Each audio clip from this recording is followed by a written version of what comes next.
Pessoal, sejam todos muito bem-vindos mais uma vez, direto de Cascavel, no estado do Paraná, sede da Stumpf Cabeçotes, na companhia do meu amigo Júnior Stumpf. Prazer receber você. Prazer. Mais um vídeo pra galera. E esse a gente vai caprichar, porque esse vai ser repleto de informações e eu vou te fazer umas perguntas das mais básicas, porque tem muita gente que tem dúvidas sobre cabeçote preparado e o Juninho fez um corre aqui fora, pegou, dá uma olhada. A quantidade de cabeçote diferente que tem aqui. Tem VR6, Sandero RS, tem Opala, esse é um Opala aspirado, né? Kart. O que é esse mesmo? 4G63, né? Isso. Aqui tem um LS. Honda o K20. Não, Duratec, né? Duratec, e o K20 ali. Ah, e tem um C20Z aqui na bancada de fluxo também. Tá aqui demonstrando. Que a gente pegou alguns cabeçotes que estavam aí em processo para mostrar um pouco da variedade que a gente faz aqui, porque o Brasil é muito conhecido pelo AP, né? O Volkswagen AP. É verdade, a gente acabou que não trouxe nenhum AP, né? A gente já chega de AP um pouco. Não, mas para quem não viu, a gente gravou vários vídeos também com AP, tirando várias dúvidas, né? E aí a gente trouxe um pouco de variedade, tem mais, né? A gente tem outros vídeos que você fez, que a gente tem cabeçote de caminhão, de trator, enfim. Mas a gente trouxe aí uns diferentes, para quem gosta, para quem curte ver algo diferente e projetos bem bacanas feitos aqui no Brasil também. Primeira pergunta então, que eu acho que é uma coisa que o pessoal tem dúvida. E a gente tem aqui diversos tipos de cabeçote, duas válvulas, os multiválvulas que a gente chama e tal. Todo cabeçote dá para melhorar? Todo cabeçote dá para melhorar. Mesmo os de moto, a gente vai falar hoje em tecnologia de performance, que a fábrica faz, até os de moto, essas 1000, BMW, essas RR, enfim, essas motos tipo essa H2R, que nem o Murilo Gomes tem lá, todo esse tipo de cabeçote a gente consegue melhorar ele, às vezes não tanto quanto um Opala, que é um projeto que tem 50 anos, sei lá, mais até, mas consegue melhorar um pouco sim, justamente pelo objetivo do projeto, né? Que a fábrica trabalha por mais que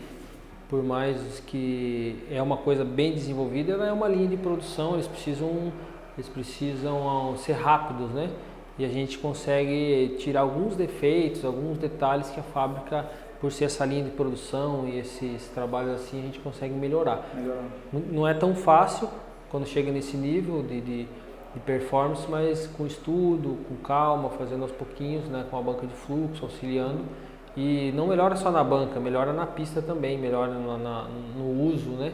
Então a gente chega a melhorar essas motos 1000 cilindradas cerca de 10 cavalos, 8, 10 cavalos do que ela já vem de fábrica, né? Então dá para melhorar sim. E aí vocês imaginam quando a gente vai para os carros mais comuns, né? Isso, carros mais de linha ainda, né? Como isso pode ter ganho de performance, né? Então vamos começar assim, eu acho que tem algumas dúvidas assim. Tem algum cabeçote que é melhor de preparar, é pior de preparar, assim? Tem alguma? Tem. Normalmente esses cabeçotes aqui, vamos por esse que é o Mitsubishi, são cabeçotes que vêm já com os dutos grandes, ó. Vamos virar um pouquinho aqui, mas a gente pode perceber que já são um baita cabeçote de fábrica. Esses cabeçotes são fáceis de trabalhar, né? Porque cabe a ferramenta, você consegue fazer um trabalho com facilidade. Se a gente for pegar esse VR6 aqui, vou virar um pouquinho, esse VR6 é um cabeçote muito difícil. E ele é interessante, né? Porque a primeira coisa é que ele não tem câmera no cabeçote, né? Normalmente quando a gente fala tem câmera, parte da câmara de combustão está dentro do cabeçote. Esse aqui fica tudo no pistão, a câmara, parecido com um motor a diesel. Isso que eu ia falar, parece cabeçote de motor diesel. Mas a gente pode diesel. ver que ó, esse duto tem esse comprimento daqui até aqui, ó. Pode ver que a entrada dele, ó, esse duto tem a entrada aqui, tá vendo? Olha o comprimento desse duto e olha o comprimento desse.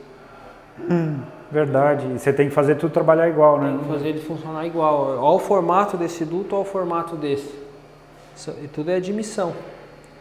Então, caramba. O duto que tem o mais comprido tem esse formato, o duto mais curto tem esse outro formato. Entendi. Então, quando você fala que é mais difícil fazer com que os dois trabalhem da mesma maneira.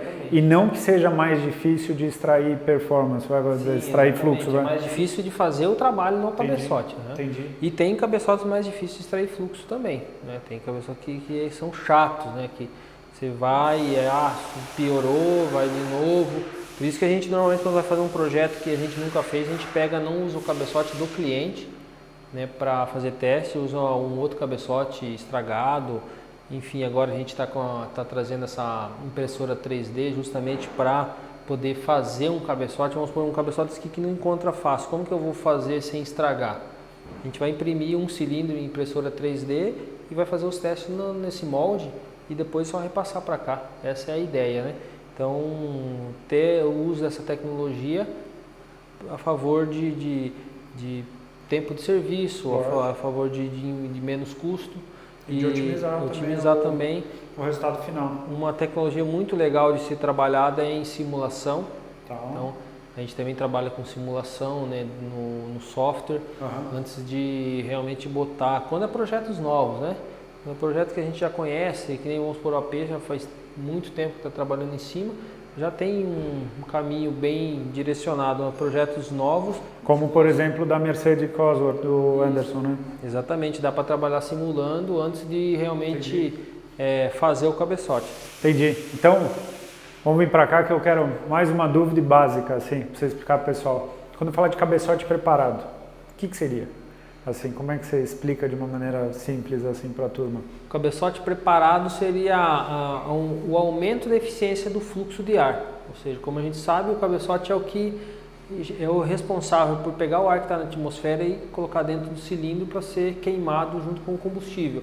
Então, quando a gente faz a melhoria do cabeçote, a gente aumenta essa capacidade de fluxo, abrindo ou às vezes diminuindo, enfim, aumentando a eficiência volumétrica que a gente fala. Então, quando a gente prepara um cabeçote, a gente está aumentando a eficiência volumétrica do cabeçote, fazendo com que o cilindro tenha mais enchimento, né? Encha mais rápido, né?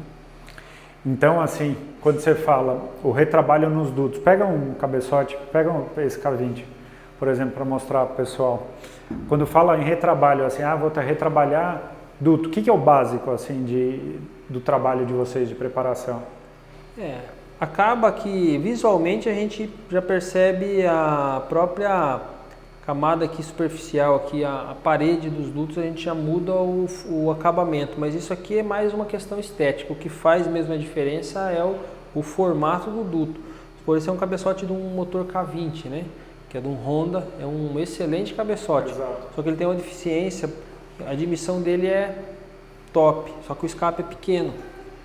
O escape dele para muitos usos nossos, por uso que a gente tem aqui às vezes com metanol, com combustível, com nitrometano, a gente precisa melhorar o tamanho do cabeçote. Então não é só polir, vou dar uma polidinha no duto, vai melhorar alguma coisinha, né? Mas o formato do duto, o desenho do duto, a velocidade do ar que vai ter dentro do duto, isso é o que realmente a gente precisa avaliar, né? Não é só passar uma lixa ou enfim, o que for, né, para poder. Então a gente dimensiona a parte principal do cabeçote, onde ele vem o resultado. Até esse cabeçote está sem a sede, porque vai ser instalado sede de berílio. Sede é essa parte aqui onde a válvula, eu ia falar a válvula apoia no cabeçote, né? E ela tem que ter um material diferente do cabeçote, né? Cabeçote, exatamente. O Opala não, porque o cabeçote é de ferro, mas no caso do cabeçote de alumínio, já tem ou ele é de cobre berílio, que a gente usa, ou de aço mesmo. Mas o grande desempenho do cabeçote, ele está nessa região aqui, ó, né? Como é que você chama? É a região que a gente chama de bolsa aqui, que é onde direciona o ar para dentro do cilindro. Perfeito. Então, aí é onde tem 70% do resultado está ali. Então, dali para trás é uma consequência do que você fez aqui. Então, e aqui a gente calcula o tamanho das válvulas, calcula o interno da sede, que seria a área de garganta, né? Calcula tudo isso, o ângulo que vai ter, vai depender do comando de válvula, que ângulo que a sede vai ter, porque também não é só tamanho, o ângulo de direcionamento do fluxo muda muito. Explica o que é, porque a gente fala muito em retrabalho de duto, sim, que basicamente é o que você mostrou ali atrás. Isso. Mas o que é o ângulo que todo mundo fala? Vamos pegar um cabeçote aqui, esse aqui que está com sede, né? Esse aqui. O ângulo de assentamento, eu vou pegar uma caneta aqui para poder facilitar a nossa Ó, o ângulo de assentamento é esse aqui, ó. Então, ou seja, a válvula vai apoiar aqui, onde está a ponta da caneta aqui. Esse ângulo aqui, o anterior ao ângulo de assentamento, é o que direciona o fluxo. Isso dá diferença, né? Dá muita diferença. E o ângulo depois que passou pelo assentamento é o ângulo posterior, que também ajuda a direcionar. Então, quando a válvula se deslocou aqui, o ar vai ter que passar por aqui o mais rápido possível, né? Então, esse ângulo que direciona o fluxo para dentro do cilindro faz toda a diferença. E isso tem variação para tipo de projeto? Tem. Não é uma coisa única, né? Não é. Tem muita variação. E o que muda muito isso aqui é o desenho do comando da válvula. O desenho de comando de válvula é o que ajuda a gente a determinar o ângulo ideal para cada projeto. Se ele é multiválvula, porque o que acontece aqui? Ó? Um multiválvulas, no caso, a válvula vai estar aberta aqui e vai ter outra válvula aberta do lado. Então eu não posso deixar com que o fluxo saia e a válvula do lado atrapalhe. Não é o mesmo caso esse aqui, que essa vai estar aberta e essa vai estar fechada. Ou tem um momento que elas se cruzam, né? Mas na maior parte do tempo essa aqui vai estar aberta e essa vai estar escondida, né? Aqui as duas abrem junto, então o multiválvula já tem que ter um ângulo diferente de direcionamento do fluxo. Então a gente falou de duto, retrabalho de ângulo, sede, o que vocês mexem? Então, o sede da válvula, a gente primeiro dimensiona ela o tamanho da válvula, né? Ela tem que ser um pouco maior do que a válvula, e aí todo esse ângulo que a gente faz na sede da válvula para direcionar o fluxo certo, né? O ângulo de assentamento, tem motores que usam 52 graus, tem motor que usa 45 graus, tem motor que usa 30 graus. Então isso aí vai depender. Aqui para nós é muito mais comum 45 graus. Isso tanto para admissão como para escape, né? Admissão quanto para escape. Tá, perfeito. Outra dúvida que o pessoal tem. Vamos pegar esse caso aqui para a gente mostrar. A gente fala muito de turbo, muito de preparação turbo, mas o cabeçote aspirado ele tem uma preparação diferente. Tem uma preparação bem diferente. Acho que é primeiro porque ele tem uma importância muito grande, né? A gente não tem um sobrealimentador, né? A gente tem que fazer com que o cabeçote funcione por si só. Ele vai admitir o que ele conseguir respirar. Exatamente. Né? E isso tem uma série de coisas, tem a própria pressão dentro do cilindro. Não adianta, por mais que eu tenha fluxo, se eu tiver com uma pressão que tem dentro do cilindro que não deixa esse fluxo entrar, não vai me adiantar de nada então ter fluxo no cabeçote. Então todas essas variações de pressão dentro do cilindro, o momento certo de abrir a válvula em relação ao curso do verabriquim, então isso é muito complexo, por isso que a gente tem que cuidar muito no conjunto inteiro, porque a gente que faz o cabeçote aqui tem que estar em total harmonia com o preparador do carro lá. Perfeito, com o projeto. Com o projeto, né? Ou seja, um carro de rua, a gente tem que entender o que aquele carro de rua quer, qual que é o objetivo do cliente com aquilo, né? Então, tudo isso é muito importante. Esse Opala aqui, a primeira coisa de um aspirado é que o cabeçote ele pode ser um pouco mais aberto, vamos dizer assim, porque ele não vai sofrer tanto quanto um turbo. Então, a gente consegue trabalhar com ele de uma forma com menos limitação do que um turbo. Isso ajuda, né? E depois todo o dimensionamento, né? Essa peça de alumínio ela não existe ainda, a gente originalmente vocês que fazem isso. Ela não tem, essa aqui não tem aqui, ela tem uma torre aqui, que o cabeçote é apertado pelo parafuso aqui em cima, agora o parafuso fica aqui embaixo, e isso aqui fica fechado, então é mudado isso, né? Isso deve dar uma diferença absurda, né? Melhora bastante o cabeçote, em torno de uns 20% de fluxo a mais. Sério? Pode ver que é bem grande, né, o tamanho da sede, da válvula aí. Então, cabeçote grande. Interessante. Isso no caso do aspirado. A gente fala muito da parte de admissão, mas a parte de escape também é importante, né? A parte de escape é um conjunto, a gente primeiro tem que entender qual que é a limitação do cabeçote. Se é um cabeçote que não vai me permitir melhorar muito o escape, eu também não posso melhorar muito a admissão. Agora, se é um cabeçote que eu não tenho restrição, então a gente faz o que a gente consegue na admissão e depois acerta o escape para trabalhar em harmonia com a admissão, para ter a relação ideal para a utilização do carro, né? O combustível que vai usar, a rotação que vai usar, tudo isso. Então tudo isso é pensado, vamos dizer, pensado, avaliado. Hoje para nós isso acaba sendo muito cotidiano, então a gente já tem uma certa prática de saber como que vamos fazer assim, né? Uma certa prática que ele está falando, ele está sendo modesto, porque ontem a gente fez as contas, ele já fez mais de 2.000 cabeçotes, então A gente já faz, então pra gente é muito natural, né? Você viu que a gente foi medir ali o cabeçote da Mercedes do Anderson, a gente olhou o duto, falei, esse duto aí tem que ter uma passagem nos 240 na admissão. Não, fomos medir ele aqui na bancada de fluxo, deu 238, sabe assim? Então é muita experiência. E aí entra um outro ponto, que a gente falou do cabeçote, por exemplo, aspirado de Opala, mas aqui tem um cabeçote de Sandero RS, certo? Que é um carro que normalmente tem preparação aspirada, a gente vê bastante, né? Aonde estão as possibilidades de ganho aqui, por exemplo, num cabeçote desse? Eu vou mostrar aqui que, olha como a fábrica precisa ser rápida e peca em algumas coisas. Quem é leigo vai entender, qualquer um que não entende muito já vai entender, tá vendo essa, se você passa, eles fizeram a fundição e eles vieram com uma ferramenta, só fizeram essa abertura aqui na região da sede, mas você vê que não tem uma continuidade lá para dentro. Olha como é que fica feia essa curva. Isso aí é totalmente ao contrário do que precisa ter para performance. No escape é a mesma coisa, né? Então o cabeçote vem da fundição, já é instalado a sede, já passa essa ferramenta aqui, eles já montam e tem que ser rápido, né? Esse está original ainda? Esse está original ainda. Original ainda. E essa parede rugosa, ela ajuda o ar ou ela atrapalha o ar? Assim, a parede do duto a gente não se preocupa tanto. Ela não pode ser muito lisa, principalmente na admissão, se ela for meio áspera, ela até ajuda. Porém, assim, a gente também tem que cuidar um pouco da parte estética, né? Porque o serviço ele tem que ser bem apresentado, né? A gente cuida muito com essa parte também. Então a gente trata de unir aí as duas coisas e ter um cabeçote bonito, que o cliente olha e vê que está bem feito, mas que ele também não esteja liso, muito liso, que não otimize o combustível de forma certa, né? A gente cuida dessas duas coisas para agradar os nossos clientes de uma forma legal. Entendi. Outra dúvida que eu tenho que é o seguinte, a gente tem, vamos vir para cá, a gente variar um pouco os cabeçotes, mas vamos pegar aqui, a gente tem dois casos bem interessantes. Posição da vela, tá? Aqui a posição é centralizada e aqui ela é fora, né?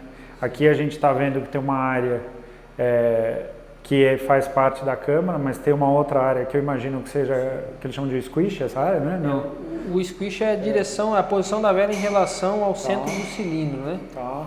O que muda assim no trabalho de vocês para ter, vamos dizer, quando tem a vela posicionada fora do centro, vai?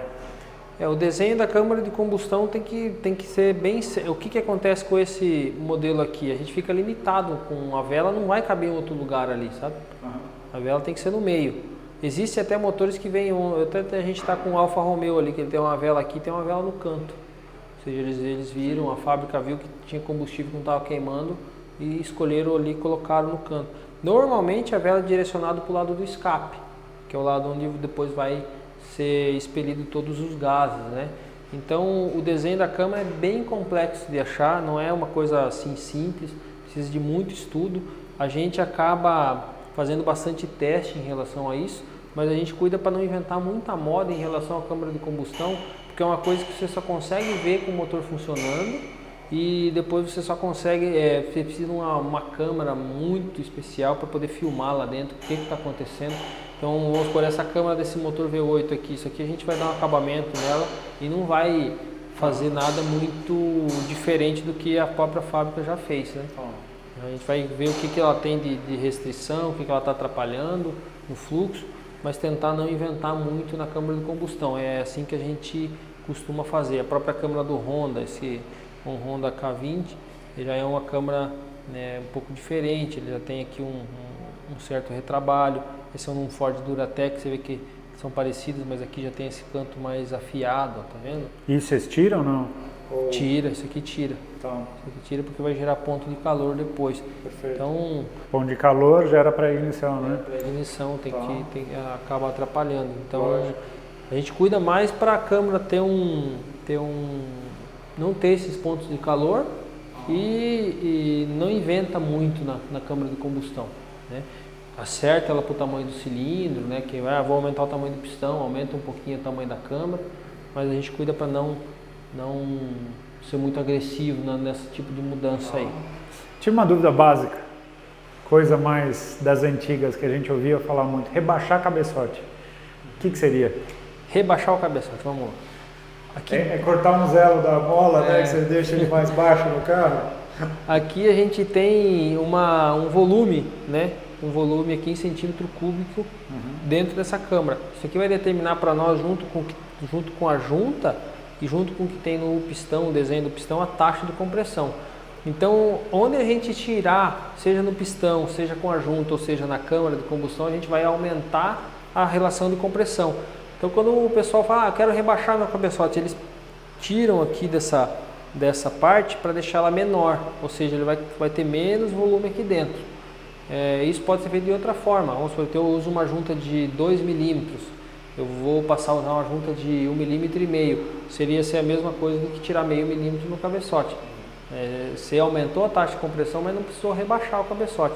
Então é uma coisa meio, ficou meio que cultural, acha, meu carro tem o cabeçote rebaixado, mas o que é feito realmente é aumentado a taxa de compressão. A fábrica ela tem que fazer o motor para durar 300, 400 mil quilômetros, até mais, né?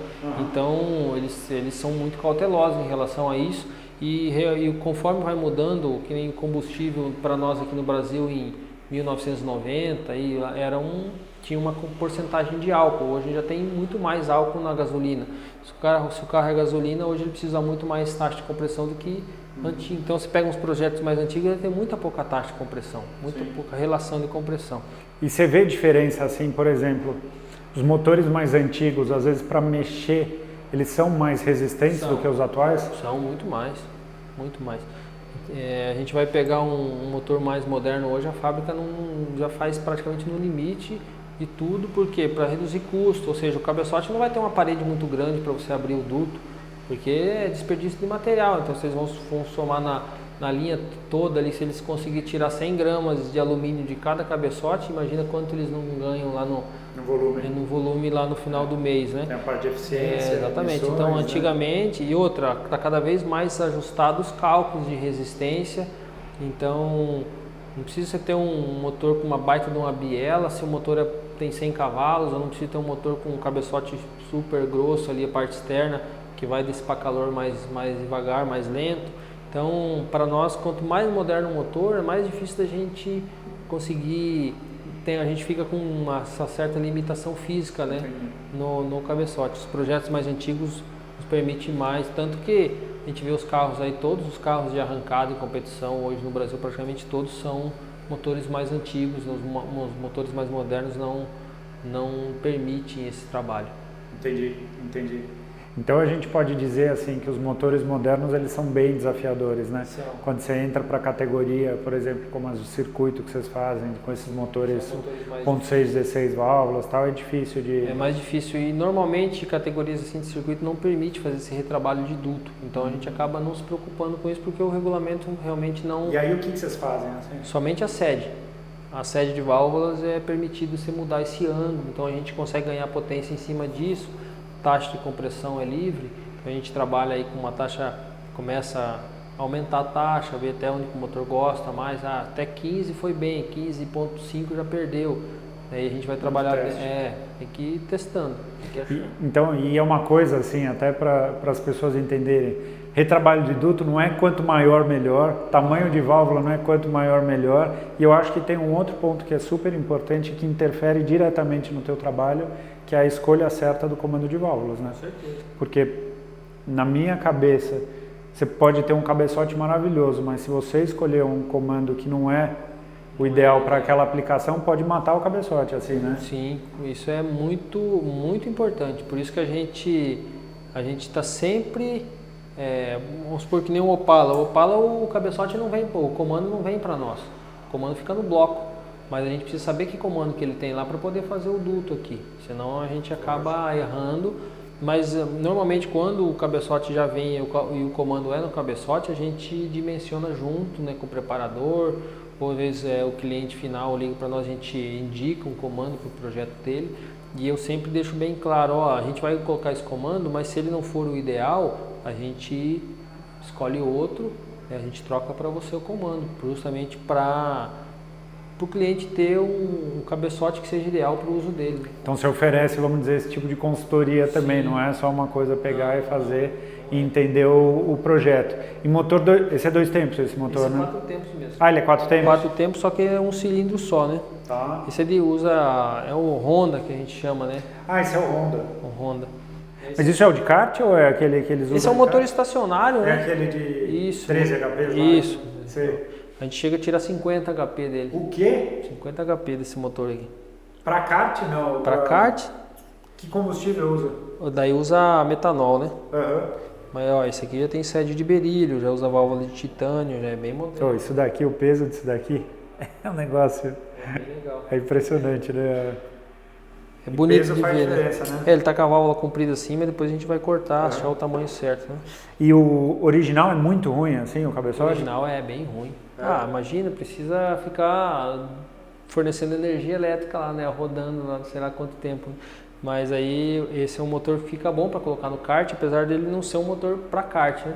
Mas já tem as categorias andando aí e a gente desenvolve isso. Fica bem legal. Esse aqui vai lá pro Teru também. Ah, é? Pro Teru, um cliente dele lá.